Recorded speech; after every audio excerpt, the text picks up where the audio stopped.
الحمد لله رب العالمين، والصلاة والسلام على سيد المرسلين محمد بن عبد الله وعلى آله وصحبه وسلم تسليما كثيرا، وأشهد أن لا إله إلا الله ولي الصالحين، وأشهد أن سيدنا ونبينا وعظيمنا وحبيبنا محمد رسول الله. أيها الإخوة الكرام، مارمو lenki warno hadisu tumundin nogondi aga sene halalen kama ado harame kengana girno nga kumpili naga nanti hinyagaminto ngano kumpi nyagaminto serempo gabe anta kuntu. Imamu Nawawi rahimahullahu awatni an abi abdillah النعمان بن بشير رضي الله عنهما قال: سمعت رسول الله صلى الله عليه وسلم يقول: إن الحلال بين وإن الحرام بين وبينهما مشتبهات لا يعلمهن كثير من الناس، فمن اتقى الشبهات استبرأ لدينه وعرضه، ومن وقع في الشبهات وقع في الحرام، كالراعي يرعى حول الحمى يوشك أن يرتع فيه، ألا وإن لكل ملك حمى، ألا وإن حمى الله محارمه، ألا وإن في الجسد مضغة إذا صلحت صلح الجسد كله، وإذا فسدت فسد الجسد كله، ألا وهي القلب. رواه البخاري في كتاب الإيمان، ومسلم ولفظ له كتاب المساقات والمزارعة، باب أخذ الحلال وترك الشبهات. إمام النووي رحمه الله ati hadithenga ida utubaka Abdullahi habamaga gorni togo nyani kei ana koda ngani Nu'man bin Bashir yani tunkandunga tengari habamaga. Nu'man bin Bashir ti sami'tu Rasulullahi sallallahu alayhi wa sallam yaqul: ida mugu alla kayfarenga kisiro nemaga annabi kamagatini innal halala bayyinun silaminu agana tunanti halale abangante yani, wa innal harama bayyinun agana tu gadi nanti haramen ka abangante yani tapale nta kumpili su bangantagun nogondi, wa bainahuma mushtabihatun la ya'lamuhunna kathirun minan nas, kagana tu gadi nanti halale kedo harame kenaga hinyagaminto ngi hillinaga serempo gabe gana duni kumpi nyagaminto nogondi intatu nanti halale yani ba maharame yani. Annabi hagga qenqata kembiranga kita nanti faman ittaqa shubuhat sirebe ganara ga nankanu hinyagaminto kunyangenga istabra ali dinihi wa irdi akaman bariye mundi idinandi magankutondangani, waman waqa'a fi shubuhat atika sirebe ganaru hinyagaminto kunogonyadi waqa'a fi alharam akaman lo harami nogondi,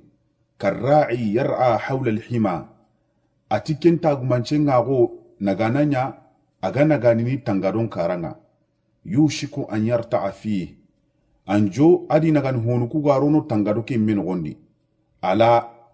annabi ti qara wulli wa inna likulli malikin hima atawattun kanyugo sulangani tangado, ala ati tongu se haykini ke wa inna hima allahi maharimu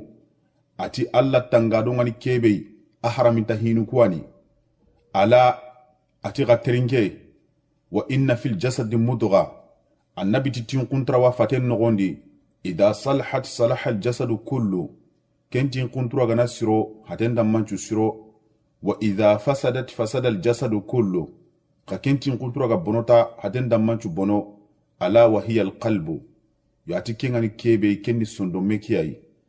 إمام نمبلي كيغاني بخاري مسلمو يسورا كي حديث رغا نابغاندي الإفادة وغان قبا فايدة بيرغا نكتاتي كي حديثي أوناتي يرشد الحديث إلى الاحتياط في الأمور التي لم يتأكد المسلم من حلها وإباحتها. حديث نارغنا نسلام اللغا نكاندا ننتي أني مغنتو هينو نغندي هينو كبينو حلالين تاغندي حرمين تاغنغ مارغا نمبانغا دانغا كلوين نغندي، وإلى أن شان في ذلك راجع إلى سلامة القلوب والنفوس. أنا تغدي ننتي كمبي نغمينتو تقوين بايدي kenchuragana nanchage kata sondo menki siyenyai ado yonkinu, faman saluha qalbuhu saluha amalu seresu sondo mengaraga nanchiro ken kamangolu luni sirwa mani sabuda ngani لأن القلب منبع الحياة الروحية كما هو منبع الحياة الجسدية باوني سندو منyan chikiti yonkike gollenga mogosana na kundunya gadi an chikiti suhunu kuka gollenga kembrenga kenga sirota yonkinu ngara kana nanchiro kendangi halle gadi suhunu qara kana nanchiro suhun taka ho dabarni kenga hiti hisire nyai bauni sondo meke sirwa onda grikenga onaro sharh nogondi kenga ni hatam panchienga nautu annabi nyimme ngati innal halala bayyinun wa innal harama bayyinun agati halale mbangante nyani aro harame mbangante nyani mogan kinyeketa adigan kannenga gati la ya'lamuhunna kathirun minan nas mushtabihatu kema nangani kebe ay ghayru mubayyinatin kenya hobe bangante ga heti hinyaga minte nyani وجاء في رواية الترمذي لا يدري كثير من الناس أمن الحلال هي أم من الحرام ننتي الترمذي دو رواية بيغري كنيا ننتي سرمبو غبنتا كومبي نيغامينتو تو ننتي إيماتو ننتي كومبي نيغامينتو إذن قوي نيرو حلال نقول لنيا با من يرو حرام نقول لنيا دي كم برنا كتا أنا ينقل ننتي دينا نغوندي الأشياء ثلاثة أقسام هينون دغانتا هينون دي كبانتا هينو itagandini kata tagando sikiyai al-ula hanangani kebe ma nassa Allahu azza wa jalla ala tahlilihi fa huwa al-halalul bayyin ka qawlihi ta'ala al-yawma uhilla lakum at-tayyibat wa ta'amu alladhina utul kitaba hillul lakum ko Allah subhanahu wa ta'ala imegara raga nan nasu liti kebe di kengani qur'anan qotte makenga he annabi da hadith liti naraga na bangandi nanti kenni halale nya islaminun dangani kem palalin tagu tapale sunta nogondi kem misalenga ni kebe ko Allah dali Qur'an nogonda gati lenki kota silaminu aga na tunanti ki Allah ida hisenu lagani daganda ga dangani ado yemmun kursindi ho kubenu igara kitabe laga na kiniya aga kane kungani al yahudi ado an nasara iganara ga sasa na tamise nyaraga na kurusi mananchigiti na kurusinde manyogome maselinge kembrenga keta kun kursindi ho igenga daga na silaminun dangani yoka gana nya kudu banambe kengani na majare masugo maselinge igiraraga na kellaga na katuin kolla nya daga karati duwa kella antaraga na nyige adanyi bangandi ndenga akini kei ogana ti kitab duganko inado al yahudinu ado an nasara nunyai bawni la kitabe laga na kini kuwai silaminun kane ke hay humpo hananga ke halalin tagu abangante nyani Qur'ana nyimme Allah kama الثاني هلاندين الكيبي ما نص الله عز وجل على تحريمه فهو الحرام البين كقوله تعالى وحرم عليكم سيد البر ما دمتم حرما كنغن الكيبي كنيا الله سبحانه وتعالى قرارغا نقرنا نقوت اللي تكيبي غا حرمين تاغون نغوندي ما النبي قراريتي حديث نيادي نا حرمين تاغون لغا نبانغان دو دانغاني كن قاني حرمي بانغان تنياي tapale sunta haramin tagun nogondi ko Allah dali Qur'anan nogonda gati iki Allah ida dongan kanye hollaga na kabaka kama naga hanni aga nami nya nogondi hija nangana daga hiju gellaga nami njonga ta awama daga kendangani anantiya kanye horaga na ina kanya ma hiju ke ganduguta ken kanda girnonga khadi wa kullu ma ja'ala Allah fihi haddan aw uqubatan aw wa'idan fa huwa haramun una tukadi nanti Allah gadaraga nanterindi hoho nyangen kane nanti siresu gara kenda bari bimbaga ndenga kenka man kitana makenga hiyangan kate ngarna kita makenga hi Allah ga terindi golle be nyangen kane ti nyina nga kenyina gani yangan kate nyina nga una tu nanti kenchuni haramita honyai tapale sunta kenka haramita hon nogondi ke hayken ke hilandinga الثالث sikandinga ni kebe أما المشتبهات فهي كل ما تتنازعه الأدلة من الكتاب والسنة فالإمساك عنه من التقوى هنا غمي تقوى كيبي كنيا دليل غارغنا نميهوترو كم باتنغا جلي حرام دليلي أدو حلال دليلي كن دليل غاوتني قرانا ما كن غاي فارن چنا أنغنا كم بيرا غساسا نبالي قرانا يونغا قرانا يبغارغنا ندغاندي كن غاوتنو كتا دوا ka qur'ana nga yebe ga ragana na kabagadi ken ka hutunu kata dua angana balli hadisi nga gadi ken mo sana niyani la liminu ngatni ken dingiranga فالإمساك عنها من التقوى ندوتك تبكى كم بينيغا من تقولنا أو كنا جلي سرنشون دومين كان الله سبحانه وتعالى كيكا هو ببانغا دينو دانغاني مارمي ogana duni hinu nogondi kumpinu gama kuro dangani ona lato baki nyangenga kenna gilli sondo mendo yonkinu kisenyai ogana girkenga onari kata mushtabihatu kei lalim lunga daraga na mesoki aga hatampanchen nogondi mogobe onati وقد اختلف العلماء في حكم المشتبهات lalim lunga ida meraga na mesoki hinyaga mintoku kiten nogondi hanangani kebe qila hiya haramun لقوله صلى الله عليه وسلم استبرأ لدينه وعرضه يقولون كنتي هين يغمنتكو حرامنتو نيمياني يكون نيرون حرامين قولين يدي يقول الدليل ينغتو نغبي كني حديثك قلتين نيمياي كني نانتي النبي تسربي غنارغا نانكنو هين يغمنتكو نيانينغا أكمان باري مندي الدينان دي مغانكتون دنغاني أي حصل له البراءة والسلامة لدينه من النقص والعرض من التعني ken manangani kebe nanti bari laga kita nambange ken kamandanga ado kisiye a dinan dangani bakka na qasenga ada magan kutonga bakka suhande maga faman lam yastabri li dinihi wa irdi faqad waqa'a fil haram ken brenga kita serebe ganani kita gama bari mundi dinan di magan kutonda ken kamallo haramen gondi yokiya sabu dangani ikunda raga kita na hinya gaminto kuraga na utu naro haramen kollenyadi ke hayke hompo hananga وقيل لا لمن يكون قتي هي حلال وكم غهين من تكون حلال ني ورانتتني حرامني بدليل قوله صلى الله عليه وسلم يغادي الدليل متو النبي جابين كيسر نمغا النبي من كما غتي كالراعي يرعى حول الحمى حديث كي نغوندي النبي من غتي ati hinya min to kuro en paide ago nagananya agada kana nagani tangaron karanga yigadi dalile mutu kiyai iti kembringa keta watarkuha war'un kempeti hu haramuntei kanaraga na togono ngani kenni sondo men kanni nya gelli Allah subhanahu wa ta'ala kagana ya gamaro tangaro ken gonda daga nagana karanya kembringa keta kenta koini nantaro tangaro ken gondi kana kempi nya minteraga na togono ngani ikum maga kenna gelli sondo men kanni nya Allah subhanahu wa ta'ala wal hima tangaro ngani kebe ma yahmihi al maliku wa yamna'u al ghayra min dukhuli kenniya tunkanyugo ngaragana na nyakkello kebe nanti sirem magaraga na kumpinu hormal lagani harasa ado kadi agitana lagana na kaba kumpinu nyangenga kia togoni tangado ke haygen ke lali minun digam pillandinga waqil lali minun digam chikandinga kebe igonuti la naqulu innaha halalun wala innaha haramun fa inna an-nabiy sallallahu alayhi wa sallam ja'ala bayna al-halal al-bayyin والحرام البين فينبغي أن نتوقف فيها يكون تهي نغمين تكو انجرون حلال قلندي انجرون حرام قلندي باوني النبي نيمي كسر نيمغا كما اتي حلال بانغانتين يعني ايلتن حرام بانغانتين يعني كن دنجي حلي ادا هي نغمين تكو رغا نيوتو نيرو حلال ندو حرام نغا هو بيغان قوا كن دينغرانغا كتا اوغانا رغا اونا هي نغمين تكو رغا ني مغان كوتو كو النبي غتي امغان كوتو كي مغوبي كمبره كتا كي هاي سيكاندينغا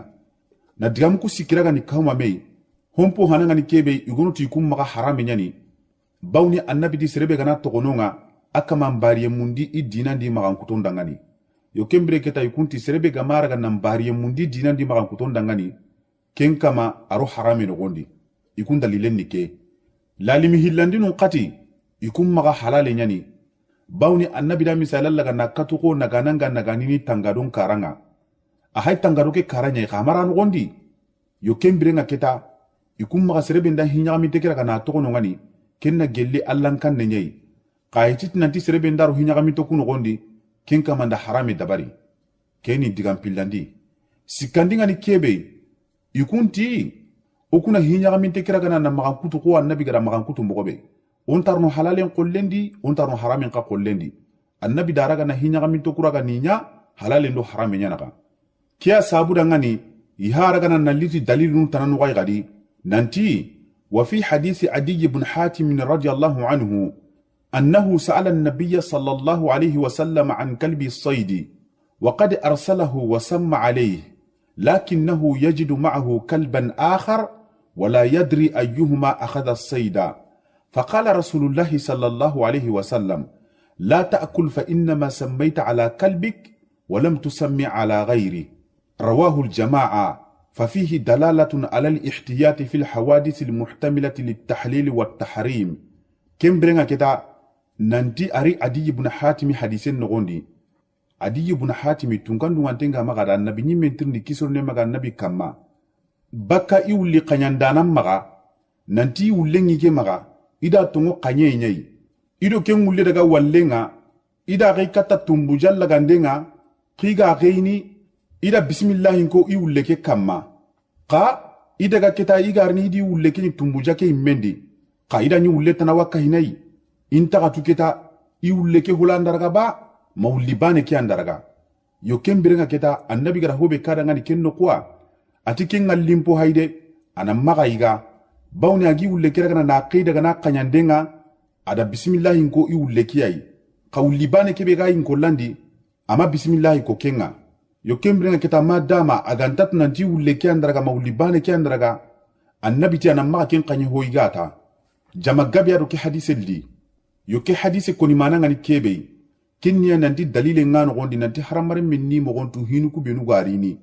kumpinu goni gelli hinya gamin tonga kumpinya gamin to ragara kana nallo halalendi makenga iragaru harame nya no gondi kencu tokem mananga ni kebe kudo adina lagara kana nan kisi mo gobe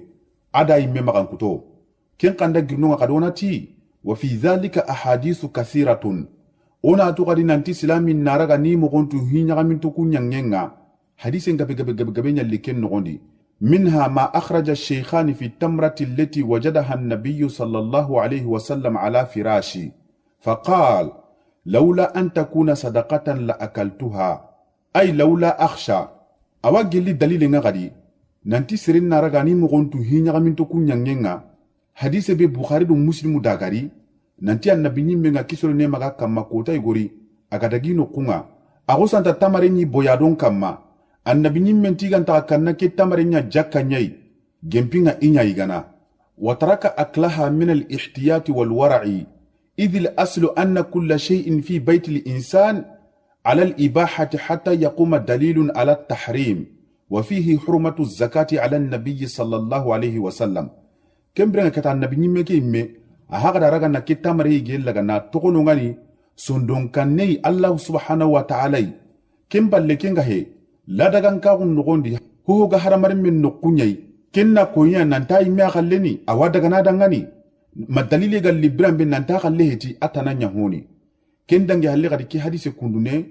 lalimun ndaraga na ko yere gadi nanti jakka aharamun tenyana annabi nyimeke kama kisiro ne maga annabi kama annabi khona jakka nyawtuna kinai jakka nyigenga alla rakaba annabi nyimeke di dunkonunga kembrenga keta kega naraga na quro dangani kita mareme وإذا علم بأي أصل من الحلال أو الحرام تلتحق زال كونها شبهة هي بغنارغا كتا نمبانجي سرون دنغاني ننتي حلال يني مكينغا حرام يني كم بينتا غارونو هي نغا منتي قلندي إما نارو حلال قلندي مكينغا نارو حرام قلندي باوني كتا بانجي سرون دنغاني ويدل على ذلك قوله صلى الله عليه وسلم كن دليلين كيبي النبي ديغان قنين كيسو نيمغا كماغاتي لا يعلمهن كثير من الناس هي نغمين تكو سرمبو غبين تكينتو ننتي حلال يعني با محرم يعني فيمكن أن يصل إلى حكمها بعض الناس كم بنا كتا كينغا هوبي كوينوي كينغا كويني ننتي جاغا ألا راتو أغول لغنا كيني سرون يغنوا كم بنا كتا كونغا نارغنا كم بي نغمين ترغنا بانغاندي ننتي حلال يعني سلامي ننقوا كيلونو حلال ينقل لنيا يغنارغا غدينا بانغاندي ننتي حرام يعني سلامي ننقوا حرام ينقل لنيا bawni hiñagaminte ke sikkangiri keta tikutuwano bangandindenga khaganta amma ma yasilu ila darajati alwaswasati min tahrimi al-amri al-ba'id falaysa min al-mutashabbihat al-matlub tarkuha wa yajibu alla yultafata ilayhi ka tarki isti'mal ma'in baqin ala awsafihi makhafata taqdiri najasatin waqa'at fihi qawna tunanti allah subhanahu wa ta'ala gada sirisuraga na jarabiti wisi wasenga tenyai kunchira menu ngadi iganara ga inda hobe dabari wisi wasen ni kita inati da dabari makinga inati ma dabari ona tunanti kempaide nan kusanta tiya hira ga na ina haramu kanga nyini jaga kempi mi mela tontenya na haramenga halalin kullu nyani itona tunanti kembirenga kempiti hinyagaminto kuwa hinyagaminto kubenu tuwano ngaraga ninyangen tokellaga na mundu silaminum maga ekendange halle gadi awajibintenga silaminu ku kamma gadi namma to hayndi ni katta kunga ko sasa serindar jita guntei anaku santa jita gunte kiraga na wara nanti kenta sali jiragene tai anaku santa te arawanya na mege go wara no gondi kiken tatwa laliminu ngatni kempeti yatni kenji sennenya ma dalile ngali bange nanti mege nyangare jike no gondi ken dalile ga tuniti jike ma kutun ku sikiyai imma jike daga men na ille makenga he anonen na ille makenga he atimen na ille kudu banambe ga naraga nan qura silami ndanga nanti ke ji amirente nyani kenji toke awajibinte nga kama kakua gana nyiga makuru danga akenga nar jita kuntenga anakusantati arawanyi ni mege lano gondi kiki amatu lali minu ngatini awajibinte nga silami nun kama ina maga toko haindi ni kata kunga bauni kenga ariniti hobei ariniti koton denya dina ngondi dina kega ndenya ni siresu gora koton di su akotonan kama ogana girki ngonari kata nabi jabe nga kisoro ne maga kama gati waman waqa fi shubuhat waqa fi al-haram akati srebe aganaru hinyagaminto ku nogondi akamallo harame nogondi lianna man lam yattaqi Allah subhanahu wa ta'ala watajarra'a ala shubuhat afadat bihi ila al-muharramat kemma nangani kebe nanti siresu gamaraga nankanu Allah subhanahu wa ta'ala aga togornu hinyagaminto ku nogonya dagi dabarni kumpi nyagaminto nyangenga raga nakama nyimme kinya haramita hinyangenga ken kanda girno ngadi ولأن من أكثر من مواقعة الشبهات أظلم قلبه ona tukadi nanti siresu gana gabondi hinya min to kunya ngenya su aka mangara gana ni sondo mella gana finaniti junubu nyangenya sondo meki ara gana kitan nambita dugan karu fayaqa'u fil harami wa huwa la yash'ur bihi killa wariniro harami nyimmen gondi kanta harap nanti harami meni yokia sabu dangani lali minungati ona lato baka hinya min to kunya ngenga ken kanda girnonga كالراعي يرأى حول الحمى يوشك أن يرتع فيه agati kim misailan nago nagana nyaga nagani ni tangadon karanga anjo adi nagani hunku garno tangado ke menogondi kediga me mananga ni kebe hadha mathalun darabahu an-nabiy sallallahu alayhi wa sallam li maharimi Allah ta'ala li'annahu in qaruba min al-hima فالغالب الوقوع فيه فالحذر أن يجعل بينه وبين ذلك الحمى مسافة يأمن فيها وقوع ذلك وهكذا محارم الله لا ينبغي أن يحوم حولها مخافة الوقوع فيه إذا النبي نيمة كده الله حرام تهينو كتين تويل لغا نامي سيلال لغا ناكتو قو نغانا نغارغا نغاني تنغادون كارانغا كمبو غابي غارني تكيبي كنيا نالو تنغي هوكي ميان غوندي يوكيا سابودا نغانانغا موندا إنان كيسي واجبو نيني أنا نغامبو غابي رغا ناتوغيدو تنغادو كي كارانغا كودو إنان دونتنغا وباكارو إن غوندي yoati misalan na kundu nyai Allah subhanahu wa ta'ala haramita hinukuga antaga wasrun nan to daga naraga nan jirege ikaronga kudo ina magaro haramita hike men gondi onda girkinga onari annabi jabenga kisero ne maga kamagati ala wa inna fil jasadi mudgha nawtuma nunga kita makata gati ala wa hiya al qalbu annabi gati qatrinke agana tunanti tin kuntra wa faten nogondi kentin kuntra gana siro faten dammanchu siro kagana bono faten dammanchu bono magati ken dingiranga keta ala wahiya alqalbu tonguse haykinike kenni sondo mekiyai ona tunanti razaqallahu ta'ala bani adam alqalba wal aql وربط بينهما وقال أفلم يسيروا في الأرض فتكون لهم قلوب يعقلون بها أو آذان يسمعون بها ona tunanti Allah subhanahu wa ta'ala anyangondi haramari mundanga sondome adu haqle ada ku hili suraga nikin haramare menga kendangi halle gadi ada haramare muku sondo mundi hakle laga ni siti me sondo menga raga nan chirota hakle ngaraga nan lisro sondo menga bonota hakle ngaraga nan libono hakle ngana kundunya ga sirota sondo menga ran nan chiro aga bonota sondo menga raga nan bono kendali lenga ni kebe kamanen dalenya na gati yala kusuron taraga nan trengunya nyagen kamaba sondomu na nyidanga igaraga na pakle ti kunchondo mwa makenga he turuna nyidanga igaraga na mugiti kunga kega na hobe ko kiya ko ni nanti jaga sondomekido hakleke isu allaga na ngoli dome ken kanda gino garona tunanti وقد جعل الله سبحانه وتعالى الجوارح مسخرة للقلب ومطيعة له famastaqarra fihi amilat bih. Allah subhanahu wa ta'ala ada suhunu kunya kaye hoi sondomen dangani ado batano sondomeke dangani kembrenga sondomeke ndaraga na hike beraga na sabatindi awa suhunu kuraga na nangoli tikenyai kia haikini ke annabi gati tinkuntura ke ganaraga nanchiro hatenchu siro ka tinkuntura ke ganaraga nambono hatenchu bono kenno kwa magati ni sondomenyani yoken kanda girno ngadona tunanti wal qalbu salimu هو عنوان الفوز عند الله عز وجل قال تعالى يوم لا ينفع مال ولا بنون إلا من أتى الله بقلب سليم ona to kad nanti sondon kisin tempaide kenya na gelli taqdiri kiten tagu mancenga Allah subhanahu wa ta'ala dingiranga ken dalilenga ni kebe kamanen dalenya na gati al qiyaman kota na burera antara gana na hona hasrei limme gara antara gana na like baga kama agantanya sereke be gari allai ado sondon kisinte kembira katona tunanti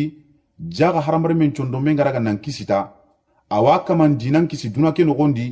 kendange halle gade akama magan kutun kisi duna ke no gondi e ken kanda girno nga haraka man nyimena raga nan kisi la gara kota kenni ado sondon kisinte na laga nan kini kamanga kembira katamare me onati serebe nda kemugo akama ngatini igana tene koy isondo menga chiro onati kembrenga la liminunga nugdun kulla gun haramare mundanga nanti ga munda isondo munnan chiro hinu dantanto adi inanchikiti kunga awa gelli kunga falyajtahidul insanu fi islahi qalbi ita haramare menna dudu qoto agan qawi sondo mella gana nasirondi mogobe na sondo chiren kita antaktine qahu wajibu yani haramare menna chikiti gollu gonwa anda kun gollu dabari alla kana sondo mella gana nasironda danga iti wa min wasail islahi awagilli kinye killunga killugu benugo araga na nasundo mellaga nasirondi akilul halali kenni anadula jamiti halale nyigainya siresuga mundi sondo menan chiro anallato baka harami nyigainga wajitinabul muharramat ado hoho gani haraminta hinunga anallato baka kun kanyangenga wa qira'atul qur'an bitadabbur ado na qur'an araga na qara qur'an ki anda qarangana ana magaraga tanni nene nyana qarangana kasondo mentaru nene batenga anatta kasiye utudo qur'ana ke ayum batenga wa qiyamul layl aro sorongani kenkeni wakati kebe akenna giriana salli wa tadarru'i inda sahar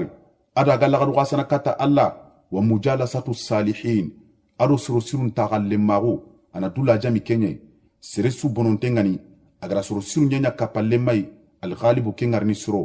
lankisi na kundunya seresu qasirenya gani gadi aganda tina suro manyan tenyaraga duda ngani taqallemoy wal iyazu billah akaman qarni bonwa ken kanda girno gadi wa kasratu dhikr ana allan fin kongen laga na gabondi ne ndi sondo men kama wa qillatul akli wan nawmi wal kalam adu haramare men naraga ni yel logondi ana maganya wakati swagana tagu ana nogonya hakama ga konto gilli adu qenko danginta haqqi ana maganya wakati swagana qenqe agan ka wakati kebe qenqene ana dangi kendi adu digamin po gabe